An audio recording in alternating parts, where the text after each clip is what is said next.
Welcome to week 8 of the Ground Up Challenge. Ground Up Challenge? Is it a challenge? Did we set it as a challenge? Anyway. I'm on a mission to rewire our food system so that we can all access local, sustainable, good quality food. To achieve that, I'm doing 3 different things, which I talk about each week here. Number 1 is running a farm. We have 20 Australian no-line cattle and 350 laying hens. Alongside that, I also work with local producers, butchers, bakers, to try and build up local commerce. Ties in with the other 2 things that we do. So number 2, I'm trying to build a social media community where we can try and develop an engagement into this sort of stuff so that we can get people interested. The foundation of that change I'm doing for number 3, which is building a platform. And what that platform does is it decentralizes production but centralizes supply. The end goal is to ensure that all of the producers can share a single pipeline but can spin up multiple marketplaces, shops, relationships with wholesale consumers and the like without having to duplicate that effort each time they reach out or develop a new project. So I'll walk you through those 3 things. Number 1, on the farm. The big thing this week, we had an inspection from the council on Friday, which could have gone better, but it could have gone a lot worse. Luckily, the local inspector is lovely and she's very helpful in talking me through what I need to do. It just highlighted that the meat room, or the meat packing area where I want to process and start selling meat in a big way, isn't ready yet. It's just, we've tried shoving it into the garage. In doing so, have made more work than it is. It's not where I wanted to do it. I wanted to build a new shed for it. Quite understandably, I got challenged to that because of the cost, but my concern now is that the cost of converting it to be to the standard that we need it to be able to process food safely and hygienically is going to be substantial. But we move. She was fine with the egg packing centre, which is already approved. She did think general cleanliness needed some improvement, and that's more like dust on the walls and on the ceiling.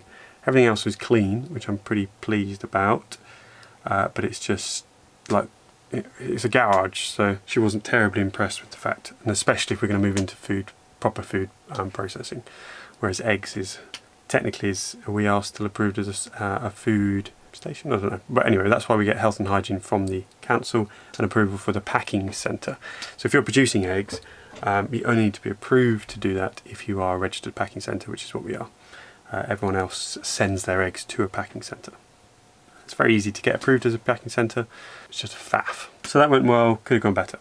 We did more hedging this week. I had a mate come over and we made probably another 5-10 metres of progress. It's slow progress down there. It's old laid hedge, which just you have to unpick and then lay. I'm also learning and getting better. I'm not convinced how much the old fence, the fence I've already laid is going to survive just because of the mistakes I've made and where I've cut it and things. I'm getting better. I'm really enjoying doing that and it's good. So it is what it is. Took my eggs over to an open day on Saturday and Sunday. Today is Sunday the 22nd of February. There's a friend of mine who I'm hoping to work with. She produces lambs and also they run an arable farm over there. And I'm hoping to work with her to try and help sell her meat. They basically run an open farm. It's lambing season at the moment and they've got lambs coming out their ears and people can go along, hold and pet lambs, and then they've got burgers and a cake stand, and I just joined with an egg stand and helped their 4-year-old sell her eggs. The mutton burgers, I must admit, absolutely incredible. A sheep can produce 3 different types of meat depending on the age it is. If it is under a year old, it is considered lamb. If it is between 1 and 2 years old, it's considered hogget. And if it is over 2 years old, it is a mutton. And we had mutton burgers and they were phenomenal. We've been struggling with money recently, and someone commented a couple of videos ago to just sell some livestock, which initially I thought wasn't really an option, but actually I realised that the chickens that I've taken out of L2 to try and reduce the numbers out of there, with them attacking each other, were ripe for being sold. So I sold 8 of them at 20 quid each, 160 quid in my pocket. They're off up to Newmarket with a lovely old chap, and so yeah, that was really good. And £20, to be honest with you, is still quite cheap. They're not quite point of lay, so I didn't want to go too much higher than that. But when I was buying in stock right at the start, people were like quoting like £65 for, to be fair, a pure breed, but still £65 a bird, wild. But yeah, I think some people pay upwards of 30, 40 quid for their point of lay hens these days. So there is good money in it. There's good money in selling birds, but I'm not planning to open up to the public like that. I'm not a massive fan of selling live animals. I always like to know where they're going, what they're doing. And I've been stung a couple of times selling to people that then didn't look after them, so I'll avoid it and do more hatching eggs. Speaking of which, we put 400 eggs in the incubator this week, so they were due to be hatched middle of March. I'm not really ready for it. We've got so much to do before we have 400 chicks. We'll probably have 200, 250, but we just got to keep moving. 6 months to get them up and running, and so every day that it spins into, what are we now, end of February, so already looking at, you know, September. Time is slipping away. I took the tarp off L2 because it got really windy one day, and also they've been there for 7 days now, so I'm hoping they got out of their habit. We've since lost one bird. I've been keeping a laser eye on them and I haven't seen any blood on any others, but the fact we lost one is still quite alarming.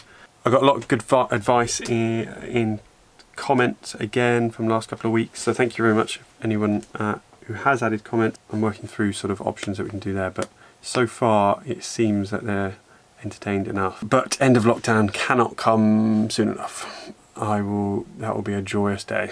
And then L1 have developed quite an expensive taste. This afternoon alone, they ate £10 worth of eggs, a whole tray worth of eggs, which is painful. I need to go back to, we just need to break habits. With chickens, it's all just habit breaking, which is what we did with the tarp to try and darken L2, but it's just breaking the habit. And so I need to collect eggs once in the morning, and then once mid-morning, and then again in the afternoon. And cows are doing pretty well. We are still on home grazing. Hay is running low. I've got a couple of options to go and get some more, so I'm going to have to kick that into gear in the next couple of weeks, because we've only got probably 100 bales left, if that. Yeah, and cattle grazing is something that's just ticking away and running out of time. We also are due a TB test, so if anyone's not familiar with TB, it is tuberculosis, and cattle now get tested for it on a cycle basis depending where you are in the country. We get tested every, I want to say 3 years, 2 years, 4 years, every few years. And what they do is they come and inject the cows, and then they come back a few days later and check for reactions to those injections. I'm not familiar with what they actually inject, but it is either a dormant state of the disease or an antibody, whatever. If it reacts, it creates a lump on the skin of the animal, and if that lump is over a certain size, the animal must be destroyed, and they keep competing, and then they come back and test everyone again. It is a good way of losing cattle, and so we need to sort that out, and I want to sort that out before we take cattle to pasture, so we need to do it in the next couple of weeks, so I can get cattle on pasture before we can then take them off pasture to make sure we can hay and get grass off those pastures. These are the kind of things that are falling at the wayside with me being distracted, but I'm trying to sort the plat. Apart from that, that is the animal world for the moment, I believe. Moving on to socials then. I still haven't started Come Collect Eggs with Me. I am in two minds about doing it. This week I'm going to be posting on TikTok just to tell everybody I'm still alive. There's a load of comments and stuff. When I'm not on social media, so Instagram, TikTok, I don't go anywhere near the apps from a business point of view. I've still got my privates, but yeah, I've got to go and work through the messages that I've got in there as well. So it's going to take a bit of time to get back into, and then I'm just going to need to make some more videos. Even though I got absolutely blasted for it the first time I did it, I'm still thinking about doing landscape videos on TikTok, because it's still, you know, there still are videos that do well in landscape mode. I know they just don't do as well. I think for some people they really enjoy it. Like Come Collect Eggs with Me Omnibus on YouTube, and I'm pretty sure someone must use it as a lullaby for their kid or something, because I still get repeat views on that in almost a year later. And so I think YouTube will be a good place for them. And there's lots of people that really enjoy them on TikTok, but it's not really TikTok content. Like I don't think I'm going to push past the sort of 45,000 followers stage if I keep making 5-minute long TikTok and Instagram videos. Instagram itself, I need to make just short, snappy videos. So something I want to evolve in. And a friend of mine from school has started a 30-day challenge, and she's really inspired me because her creativity is phenomenal. She's one of those people that you can tell from like the first video it was just going to take off, and she's already got a reel that's almost hit 1 million views, which, to be fair, I was actually looking over my TikTok, and actually I'm on regular 20-30,000 views, but for me, and what was the most important part, is the depth of that following, that the interaction I get in those comments, and that is what I'm really looking for, is like an engaged community. So I'm still determined not to go viral, because I think that is a really good way of losing what we're building so far. However, we do need to start pushing so that I can start getting a bit more of a following, so that we can change gear as I release the platform. After last week, I have created a Discord, which I'll put in the chat below, probably in the description, and also maybe in comments. I've opened it for 7 days and maxed it at 25 people to begin with, just so that we can get build a bit of a community, and I learn how the hell we manage a community like that. I've not been a part of Discord servers before, apart from private ones with a couple of mates. Not been a part of communities before. I want it to be a positive space, and so if anyone's got experiences of Discord servers and are looking and have been a part of communities, please do jump in and tell me what to do, because I could really welcome the advice. But what I've realised on reflection is that the ability for Discord, and so if anyone's not familiar with Discord, it is similar to Slack. If you use Slack at work, it's the evolution of MSN chat. It is a way of communicating with people, and you can create channels and discussion groups to talk things through. I miss Slack. I used to be Slack obsessed when I was at work, because that was my entire life, was working through Slack. But what I'm really excited about Discord is it will be able to deepen the community even further, so we can discuss some of the projects that are coming on. And then we can get some more targeted feedback on whether it's come collect data with me, or these videos, or what we should be doing, or the platform, and also just chicken advice and things like that. If we can build a bit of community, a goal to begin with will be try and get a couple of 100 people in there maybe, which I think to be honest with you is quite ambitious anyway. I don't know how these work, but I will also post this on TikTok on Monday or Tuesday, and encourage them to come over as well. But it'll depends how many people come in from YouTube as to whether we need to expand it or not. But I would really appreciate it if those first few people come in, and we can get figuring out what works, what doesn't work, and what people want to talk about really. But I'm really excited by that, and be able to share projects, and more important, and get feedback. And like I say, get feedback on all this stuff, so that we can grow it all together. Brings us on to our third and final for the week, which is the platform, which I realise I never even told you what it's called. It's called Yosis. Should I be telling you that right now? The platform is called Yosis. It comes from symbiosis, and the whole purpose being that we're working together to achieve a common cause. To begin with, it's going to be an e-commerce platform. It will evolve into whatever it needs to evolve into, but it will be predominantly focused at consolidating. Its goal will be the operating system of sustainable food in the UK, and hopefully one day the world. But I'm setting my goals nearer home to begin with. That being said, one of our first customers is actually going to be in Finland. As we go, I'd love to share that more with the guys out there as well. I know that they're going to have a big social media presence, and so we'll do a lot of collaboration as we go.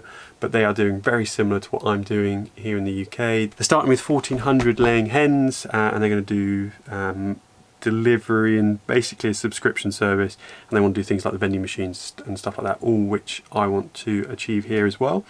And again, a perfect thing for the Discord for us to jump into, share experiences, whether people have got it or not.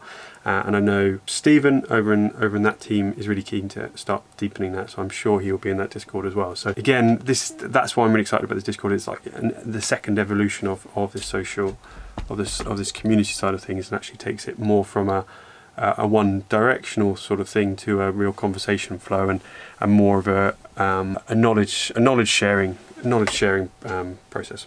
But yeah, so that's what we're starting with Yosis. I have pretty much finished now. I got a demo to actually to Stephen over in Finland on the 11th of March, which I will be ready for. I have got a bit distracted, I must say, in the last couple of days, building out an automated receipt processing, which isn't needed in phase one, but just it's one of those things that I was determined to do it's still a bit crap.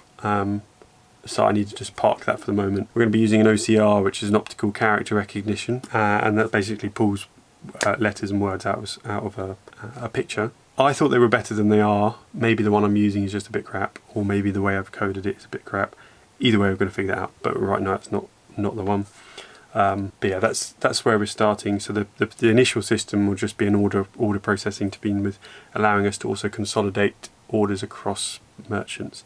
So it's effectively like Shopify. If all of Shopify shops were connected, which I think there are apps that allows you to do that as well. So none of it is groundbreaking, and that is why we do the other two things that I'm doing. So, but fundamentally, though, is why the community is so important. Is because if we can build this, what makes us a success is adoption.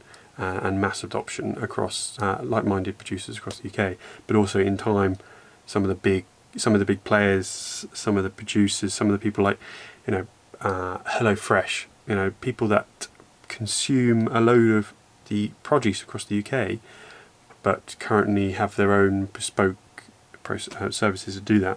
If we can start breaking into those kind of markets, that's when we know we're winning. So outcomes for the next 4 weeks, so it's pretty soon. So before the end of March, I want to have built a local marketplace, and so that is taking this evolution of what I've built in Shopify today, which is just a village shop basically, and that will plug into the butcher and the baker that I've already plugged into. It'll also plug into the shepherdess, who I went to the open farm with this week. And try and get her lamb on there, but also give her the shop so she can sell through her direct customer as well, which is what the platform covers all of that. Then the second thing I want to do is build up a hatching egg marketplace. If anyone's not familiar with what hatching eggs are, it's basically fertile eggs, also hope to be fertile, higher chance of being fertile than just in general laying eggs, and so that means they are normally from hens with a cockerel, and they have been fertilised by the cockerel. And they are normally of pure breeds or breeds that are sought after. We're going to be doing Black Copper Morans, Browniegorns, Light Sussex, cream leg bars, and maybe some lavender Aragonas if we get that far. But the big shift in that space is that eBay has recently stopped selling hatching eggs. They banned it. There are some people still selling on there, but there hasn't, not that I can find, isn't a place that people hasn't moved into the space that can take that over. So I'm going to spin up a hatching egg marketplace. Even if it's just something that I then use to sell my own eggs, it's fine. I don't mind; it works for me. But if I can get other merchants on there using their technology, but also selling their own hatching eggs, we'll be onto a winner.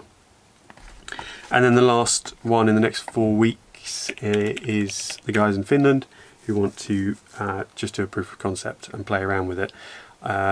They are looking to do pre-orders over the next couple of months. If I can get the system to a point where they are comfortable with doing the pre-orders on the platform, I think that'll be a real champion state.